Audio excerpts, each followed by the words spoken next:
Hello বন্ধুরা, কেমন আছো তোমরা সবাই? আমি তো ভীষণ ভালো আছি। আবারও একটা ছোটোখাটো মিনি ভ্লগে তোমাদের সবাইকে অনেক অনেক ওয়েলকাম। আজকে আমার ননদিনীর বিয়ে, এই জন্য সকালবেলা স্নান টান করে রেডি হয়ে গেছে। আজকে যাবো আমার হবু শ্বশুর বাড়িতে, তোমাদেরকেও দেখাবো। তো তাহলে চলো দেখতে থাকো আর সঙ্গে থাকো। আমার দেওয়ার আমাকে নিতে চলে এসেছে, হালকা ব্যাগটা ও নিয়েছে, ভারী ব্যাগটা আমাকে দিয়েছি। এরপর আমার টোটোতে উঠে পড়েছি, টোটো করেই যাচ্ছি।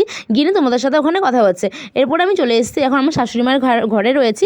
তো শাশুড়ি মা আমাকে শাড়িটা বার করে দিলে, বললো এই শাড়িটা পরতে। আমি তো রেডি হয়ে এসেছি, তারপর শাড়িটা আমি পরে নিলাম। আর এখানে সব কিছু বিয়ের জন্য রয়েছে, দেখতেই পাচ্ছ। আর এখানে আমার সাজা জিনিস রয়েছে, এই সাজা জিনিস দিয়ে আমার ননদকে আমি সাজিয়ে দিয়েছি। ওই দেখো আমার ননদ পেছনে রয়েছে, ফটো তুলছিল।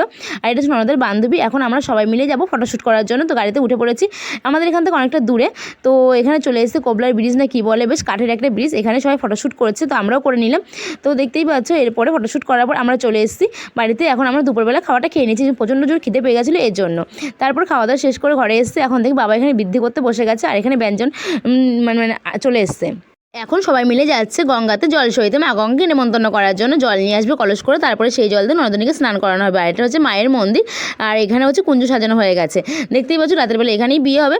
আর এখানে ননদিনীকে শ্বশুরবাড়ি থেকে সোনার কাপড়ে আশীর্বাদ করার জন্য চলে এসছে সবাই। দেখতেই পাচ্ছ, আশীর্বাদ পর্ব এখন চলছে। আর ওইদিকে সবাই জল ভরে নিয়ে চলে এসছে, এই জল দিয়ে স্নান করানো হবে। তারপর আমি ওকে রেডি করাবো। তো রাতের ভ্লগটা খুব তাড়াতাড়ি আসছে। তো আজকের মিনি ভ্লগটা কেমন লাগলো অবশ্যই কমেন্ট করে জানি। ভালো লাগলে লাইক কমেন্ট শেয়ার করে দিও। নতুন বন্ধুদের চ্যানেলটি সাবস্ক্রাইব করে রাখো। তো আজকের মতো এই পর্যন্ত, দেখো যে নেক্সট অন্য কোনো ভ্লগে। টাটা সবাইকে।